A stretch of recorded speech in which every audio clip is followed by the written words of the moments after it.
आता बातमी आहे शक्तीपीठ महामार्गासंदर्भात। नागपूर गोवा शक्तीपीठ महामार्गाला वाढता विरोध बघता आता मार्गामध्ये बदल करण्याच्या हालचाली सुरू झाल्याचं कळतंय।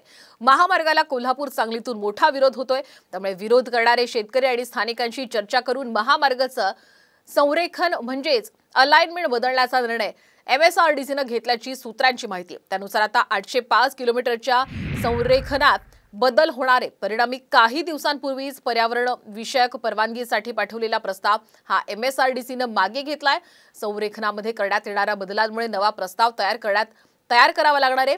विरोधामुळे भूसंपादनाची प्रक्रिया थांबवण्याची नामुष्की MSRDCवर ओढावली होती। आता पर्यावरण मंजुरीसाठी प्रस्ताव पाठवल्यानंतर तो सुद्धा मागे घेण्याची नामुष्की ओढावलेली आहे। आपण ग्राफिक्सच्या माध्यमातून अधिक माहिती जाणून घेऊया। नागपूर मुंबई समृद्धी महामार्गाच्या धर्तीवरती शक्तीपीठ महामार्ग असेल, मात्र विदर्भ, मराठवाडा, पश्चिम महाराष्ट्र आणि कोकण विभागातून हा मार्ग जाणार आहे। धार्मिक पर्यटनाला चालना देण्यासाठी म्हणून हा महामार्ग तयार करण्यात येणार होता। सुपीक जमीन जाणार असल्यामुळे शेतकऱ्यांनी आता याला विरोध केला। संरेखनातही बदल करण्याचा MSRDCचा आता निर्णय आहे।